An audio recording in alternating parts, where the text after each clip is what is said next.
All American Futurity coverage on StallioneSearch.com is brought to you by the Stallion roster at Robichaux Ranch Incorporated in Breaux Bridge, Louisiana.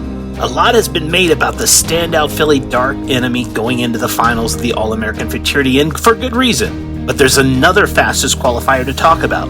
From the second day of qualifying from the Barnum Mike Joyner, Cowboys Gun Z runs a valiant effort not only to qualify into the All American Futurity, but he winds up as the fastest qualifier from day 2. But Cowboys Gun Z outbroke him. Cowboys Gun Z, Iris says.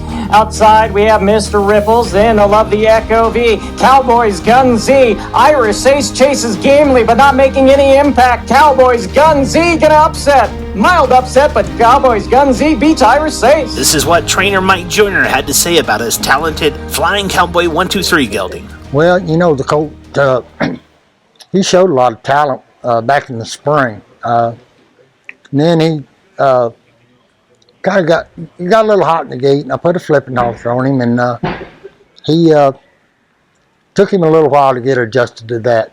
His first couple of races, he was pretty challenging. He'd want to try that flipping halter, and he'd pull the V up in his mouth, and they'd have to unload him and get all that straightened out. But he ran second both times, even after that, and he did the same thing both times.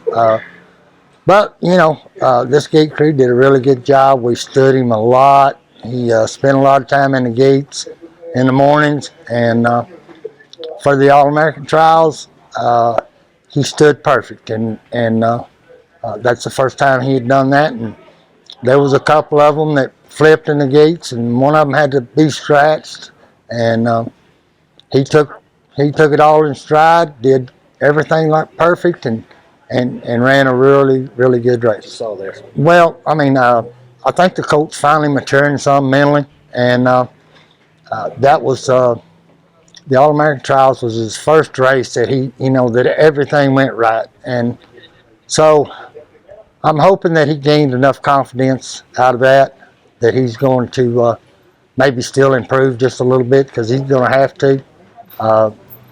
So hopefully everything's coming together at the right time. Mike, you've been in this big race before. You've won these big Grade 1 races up here on the mountain before. Obviously, come up short in the All-American Futurity. Talk about the pursuit of a horseman, about what this race really means to you. Well, you know, this is a really tough race to win. Of course, as everybody knows, I've never won it, but it's a really tough race to win. It's hard to qualify for one thing. I've qualified several times, but this is probably my best shot that I've had of actually having a chance to win it. I've run third in it once and a fourth two or three times, but the other best shot I had was First Agent Sign, but he'd win the Red Oaks and run second in the Rainbow, and he was just out of gas by the time the finals of the All-American came around, so he ran fourth.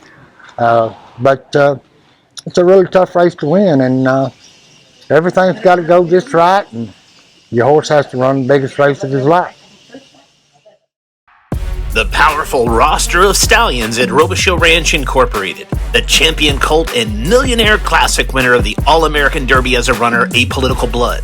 Sire of both Millionaires, Apolitical Patty, and Millionaire runner Blood Money, and multiple Grade 1 winning Trump My Record. The Grade 1 All-American Derby winning son of one famous eagle, who is also from a family of proven sires, Gold Heart Eagle V, whose first crop hit the track in 2024. And then there's the AQHA champion age stallion and winner of 13 stakes races, Open Mia Corona, who has sired restricted Grade 1 LQHBA Sales Futurity winner, a double Corona.